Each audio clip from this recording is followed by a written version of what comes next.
If you think an EA just books meetings and grabs coffee, you're honestly missing like 90% of the role.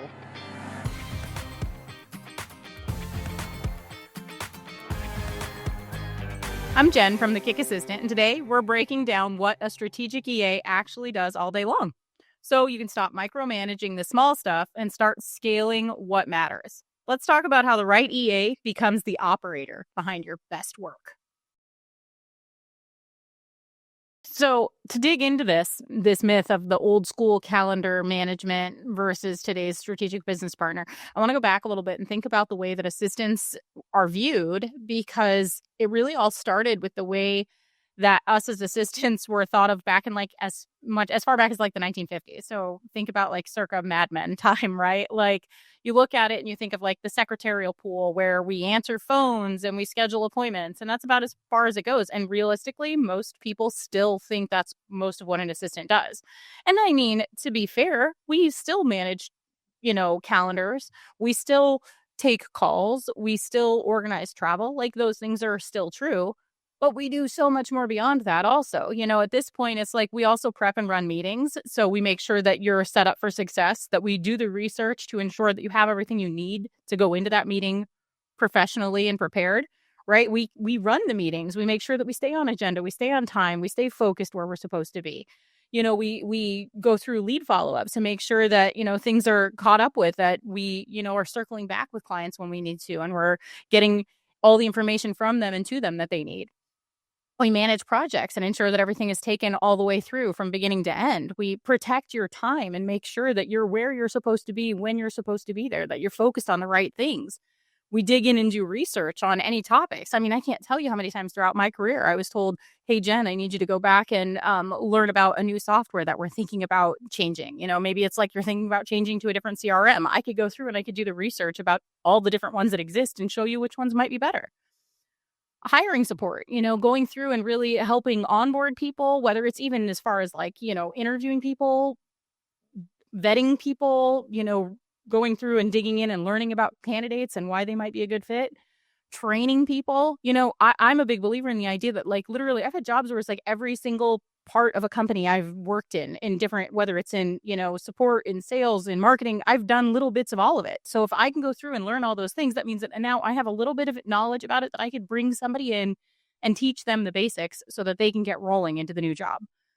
Organizing your priorities. That's a huge one. Being able to go through and say, like, these are the things you're supposed to be working on this week, and helping you line those out and ensure they can actually get done. Another really big one that I feel like gets overlooked a lot is process creation. In all honesty, most assistants really enjoy creating SOPs, creating processes, lining those out and getting those set up, whether it's like, I've heard the term several times in the last 2 weeks, actually, of like, a process queen, like wanting to be that person on the team that really is that person that's in charge of creating process and organizing that and aligning it along the whole team. So everybody's using the same process, like frameworks. That's a huge one. So the real idea is like, if you disappeared for a week, could this person come in and keep the machine running? That's really what you're looking for, right? So I want you to think of them more like an air traffic controller, a person that keeps you out of overwhelm and on track to really execute well. This person isn't going to come in and just manage your time. They manage your focus. They keep you on track to do the right things the right way. To start with, the biggest thing I think that really unlocks most of us, because I can guarantee that most, especially real estate investors I have found, really, but it's all solopreneurs, becomes this big problem where we practically live in our inbox, right? So bringing in a solid EA that can actually go through and do some severe inbox triage and come in and truly unlock your time. How much time and energy would you save alone if you had somebody else managing your inbox? And not only somebody else managing it, but somebody that actually knows how you think, how to respond, to be you in your inbox. I feel like, more often than not, I say it all the time, that I feel like your inbox is almost like a window to your soul. It's an idea of like really everything that's going on, like the whole ongoings on of your business are operated right out of your inbox. So letting somebody else kind of take control of that and pull you out of it. Again, I frequently get called this Dan Martell fangirl, but he talks about your inbox being a public to-do list, and it's true. everybody else's priorities come filtering through that. So now while you manage it and you operate it, you spend 4 to 6 hours a day in it. Other people's stuff becomes your stuff. So now you don't have time to focus on the things that you want to focus on because you're too busy focusing on their stuff. But if you let a good, solid, strategic EA partner come in and deal with that, this person is going to be able to take that over and truly unlock more of your time. Beyond that, a good EA really focuses on team coordination, connection, cultural building. This person can come in and make sure that everybody's aligned on the right things, whether it's as high up as things like company core values, the mission statement, the vision, but beyond that, on the lower scale, making sure that everybody's aligned on deadlines, making sure that everybody's aligned on priorities, that everybody has clarity on things that could be potential roadblocks or things that are coming up this week, or just being able to have deliverables in place.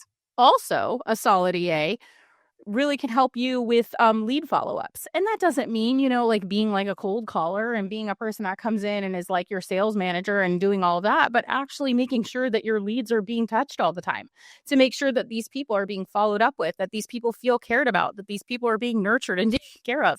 Really good EAs are generally really good nurturers. We tend to be like servant-hearted people that want to take care of others. So having this person in charge of lead follow-up is really a good idea because they genuinely care about you. They care about your business. They care about your clients. They want to bring everybody into the fold and just make everybody feel comfortable and loved. Another big thing is like reporting and metrics. Now I'm going to say that because this is me, the nerd in me that does enjoy this, but who really likes data and information? I like to be able to track that stuff, to see where the numbers are going and to see how things are being scaled and what's important to the company and all that stuff, and being able to input data and watch numbers change and grow and things develop. A lot of us as assistants enjoy that, just like the simplicity of data tracking and data input. Assistants are good at that, whether it's pulling reports, whether it's tracking KPIs, and just generally helping you review these important things that matter to you. Another thing is that proactive thinking.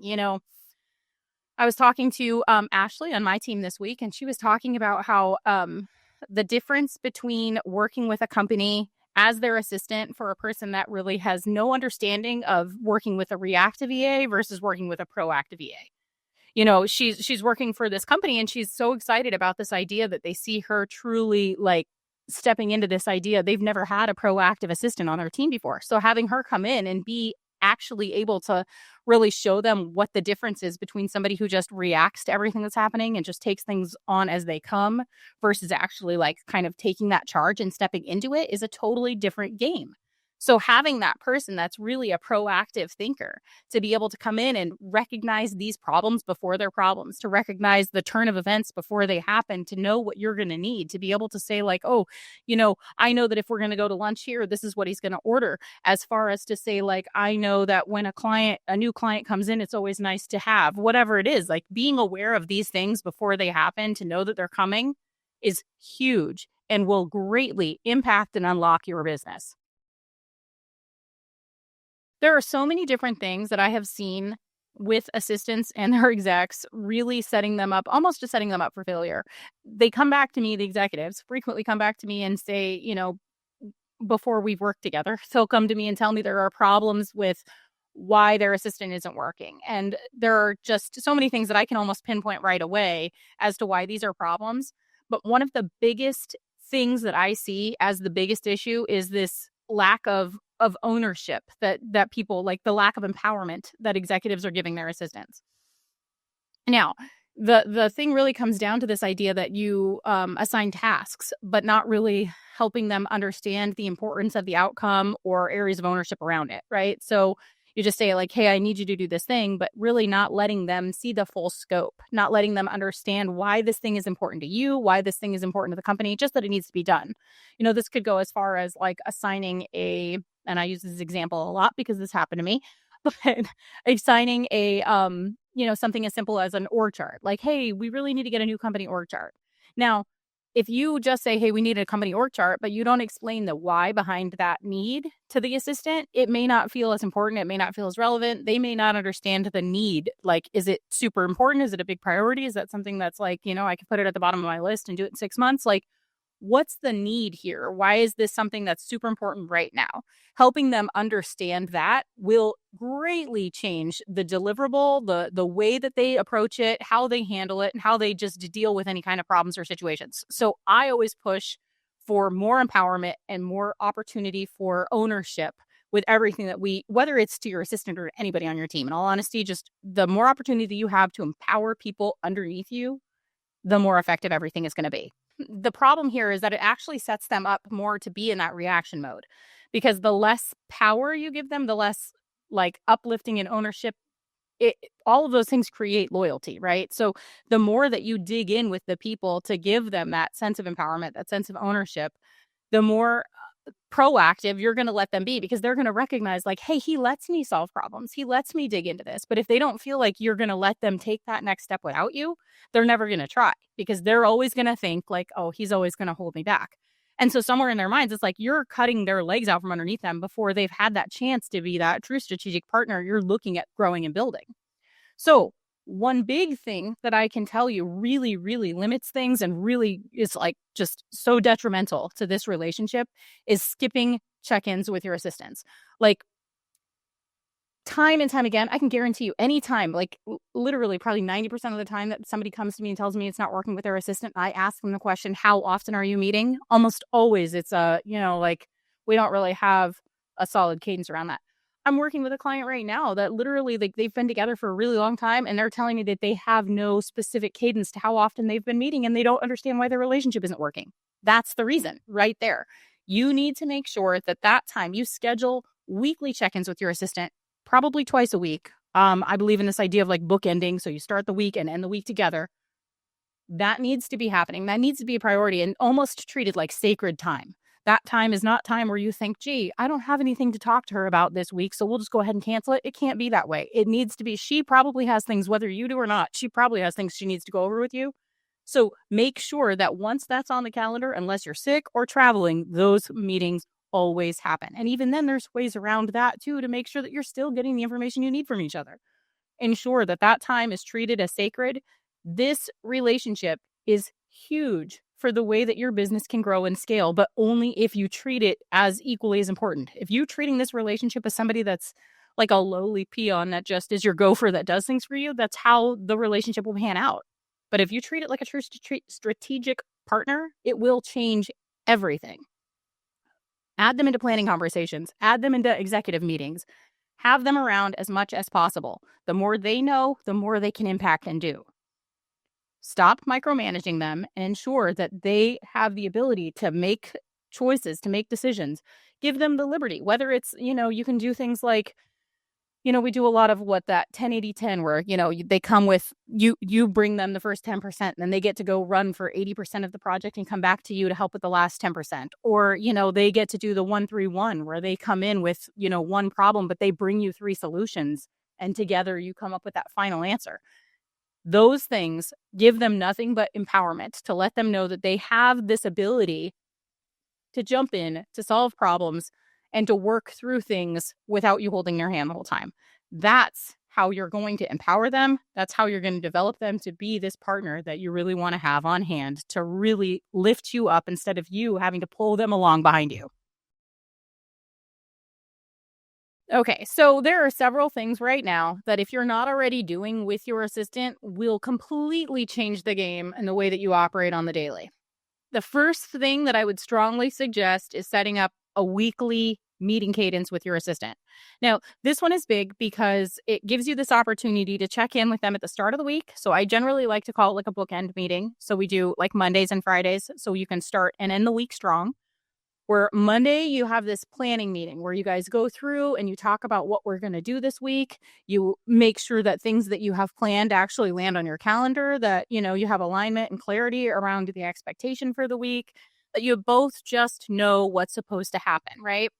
Friday, you review the week. You look back and you say, like, did we get our priorities done? Does anything need to get pushed out to next week? What does next week look like? What are we doing, over the next month even? Maybe really getting that strategic view of the future, as well as reviewing what happened this week and what we need to do, or maybe what could have been done differently or better. Really trying to keep that momentum tight and ensure that you know what you're doing and where you've been. The next thing is, especially early on in the relationship. So if this is new and you guys are just starting to work together, this is really important. Letting you have that like a daily check-in, right? Like we call them like a daily stand-up where you can meet like kind of maybe first thing in the morning and you meet for 5 to 15 minutes and you just check in on like, this is what I'm working on today. This is what you're working on today. These are things that are maybe in my way. These are some open loops that we have. These are deadlines of things that are needing to be done today, whatever those kind of things are. Now, there's something I said in there that you may have missed that I feel like is super important to talk about. A big thing that gets missed a lot with assistants is that in this step, a lot of executives are really good at saying, like, these are the priorities I have. As the executive, this is my priorities for the week. This is what I'm working on. This is where I'm going. But forgetting to check in with the assistant and see what she's working on this week. So the reason I feel like that's super important is that a lot of times when executives speak, most employees hear it almost like the gospel, right? Like your executive says something like, hey, I need you to do this. In your mind, that suddenly hits your priority list is like something, especially for assistants. This is like a huge thing for assistants where it lands on our list and says like, okay, well, he told me I need to do that thing this week, so I better put it on my list. But maybe in the executive's mind, he said it and meant it like at some point we need to do this. And maybe it could even be in his brain, like, I just need to say it and get it out of my head. And maybe he means like 6 months down the line, maybe it's just an idea and he's not even like formed it fully. But because we heard them say it, we think, okay, this needs to happen right now. So that daily check-in to ensure that he knows what your priorities are, what the assistant's working on, where the focus is, just ensures that the priorities are in the same place, that there's clarity and alignment around that. Just to redirect and say, hey, so she may say, hey, I'm going to be working on XYZ today. But you as the exec say, oh, wait, that's something I don't really care that much about. How about we pivot and you can focus on this other thing instead? A lot of times, now I can't tell you how many times throughout my career, there have been things that I've worked for people for a long time, and it's almost like they forget some of the things that are assigned to us as assistants early on. So, like maybe in the first few months of working with someone, you assign them, I don't know, I'm going to go something silly and stupid, like managing a supply closet. Now, since the supply closet's always organized and maintained, you may forget that you assigned that to her because it's like, there's some kind of closet fairy that just does this. She's still doing it, even if you forget that she's doing it. So then in, a few years, you keep adding things onto her priority list and forget that that exists. So this conversation is really good to have daily or at least a couple times a week, just to ensure that her focus is still where you want it to be. Hopefully that makes sense. The last thing is really getting clarity around your priorities. And I know we talked about this a little bit before, but really making sure that you guys have like a shared place to review and keep this information kind of cohesive and clear, right? So it's like every week when you guys have these weekly bookend meetings, you're pulling up this priority tracker list, you're going through it and reviewing it together and saying like, this is where it is. But she can also go through and she can maintain it daily. She can go through and she can add things to it, take things from it. You maybe even have like a lot of our clients like to do things where, we build out like an open loop section or a delegated section or, idea dashboard, any of those kind of things where you can have just extra places to keep information where you guys can both see it regularly. And it helps keep just more clarity and alignment. That's really what so much of this role is for, is just giving you both more clarity and alignment to really get out there and like effectively launch this strategic partnership together. All right. So just to wrap everything up, just like there's this huge difference between a calendar manager and a true strategic partner, there's a huge difference between trying to do this alone to find the right EA for you, hopefully, vetting through all these candidates and really struggling with that process versus a proven process and systems from a team built specifically around finding and empowering a perfect assistant for you. We don't just throw you a candidate and wish you luck. We help you prepare before they start and clarify what success looks like and how to get there along the way. We coach you through building a partnership, not just filling this seat. A big part of what we like to do is really create this relational bond. That is more important to me, to make sure that this person is the right fit for you relationally than it is skill set wise. Now, that doesn't mean we're going to give you somebody that doesn't have the right skill set. We make sure they have that too. But the relationship part is equally, if not more so, important to us. Most hiring fails because there is no onboarding or support, and we solve that. Are you ready to find your strategic assistant? We'll help you hire, train, and scale them. Just hit the link below and book a discovery call with us today.